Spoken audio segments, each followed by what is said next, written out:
celebrating the successes of the Research Design Service North East and North Cumbria Consumer Panel.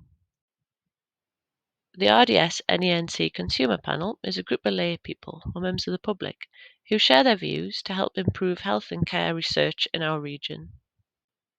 Over the past 5 years and beyond, they've helped to strengthen hundreds of research proposals. They've met researchers in person and they've met them on Zoom, adapting to a global pandemic. They've sent written feedback on plain English summaries. They've reviewed applications to the Public Involvement Fund. They've sat on mock interview panels. They've developed video resources for researchers. They've co-presented at conferences and events.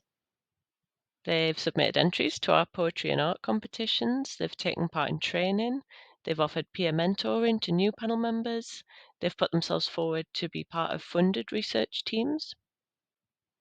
And they've done all of this with enthusiasm, with open minds, and with an unwavering commitment to supporting health and care research. So, we'd like to take the opportunity to celebrate the consumer panel and hear what they feel the successes have been. I love being on the panel and have been for over 10 years, and I don't want to stop. It's great being part of a team helping to improve health outcomes for so many different people all over the country. You learn so much about different conditions, and this impacts on how you take care of yourself. It has a great knock-on effect and makes you more aware of good health choices. You meet so many dedicated and inspiring researchers and hear of new treatments and better approaches to practice. It gives you a positive approach to the world and to life. I feel optimistic and hopeful knowing that this research can help change people's lives for the better. As a carer and user of services, I bring my own perspectives and life experiences to help researchers get funded. That is a good feeling. I can suggest different ways to support PPI.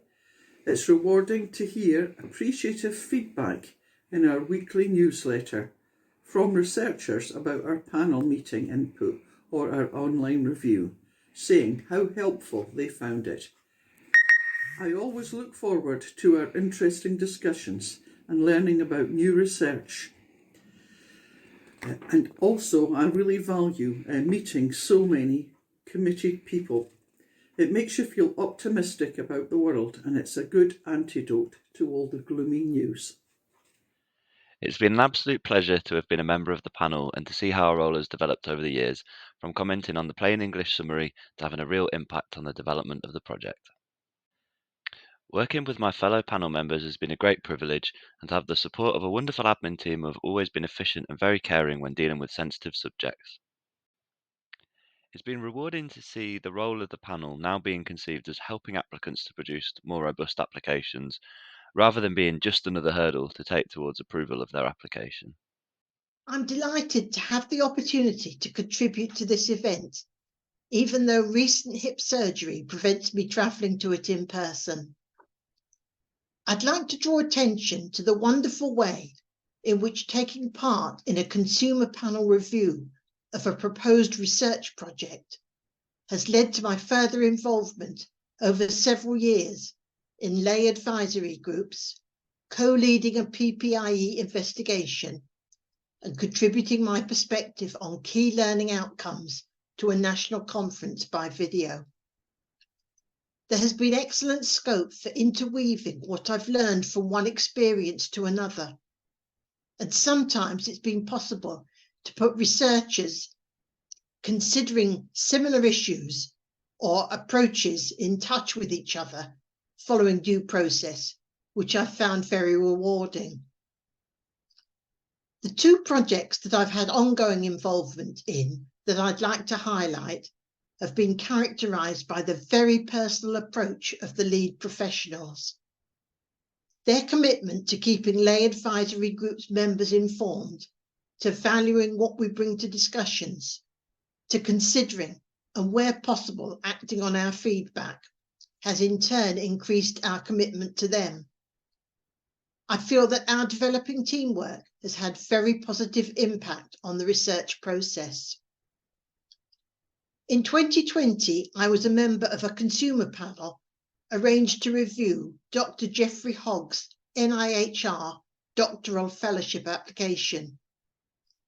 His aim was to evaluate the potential for AI technology to improve healthcare services for patients with wet, age-related macular degeneration. A 3-year study was subsequently funded, and my application to join his technology-enhanced project advisory group of lay members was successful. 4 of us have met on Zoom as required, have commented on his written communications, and offered ideas about the running of a project patient public engagement event on the 4th of October 2023. It's been very rewarding to link Jeff Hogg with Alex Bevin-Nicholls, with the result that 2 of the other members of that 2020 consumer panel meeting are being funded to attend the day event and see how the research project has developed. Secondly, in 2018, I was a member of a consumer panel arranged to review Dr. Sarah Souden's application for funding to research health inequalities, the Unfair Project. I expressed a willingness to continue involvement and joined a lay advisory group. This led to my being asked to be a co-lead on a PPIE project planned to investigate people's understanding of health inequalities. We created an animation for free public use and gave a presentation of our work at the Society for Social Medicine and Population Health Conference 2023. I have contributed to an article now published in the Health Expectations Journal about our example of inclusive PPIE. Personally, I hope that opportunities for working in a longitudinal way will continue when the new contract begins, and that informal links across projects following due process can be made to everyone's benefit. It's been inspiring learning from researchers about their projects, a privilege to contribute ideas, and above all, membership of the panel has felt like being part of a family with shared values. I've so much appreciated this, especially over the last few challenging years. I think every meeting we have is a success. Alex is so good at bringing out the best in people. The PPI group together have a wealth of different experiences and views to bring to the meeting, and we meet amazingly dedicated researchers who are passionate about improving the lives of their patients. I think we all come away from the meetings having learned something and having offered something in a supportive and creative environment. So from the RDS NENC team, a huge thank you to the consumer panel for everything that you do, and congratulations on all of your success.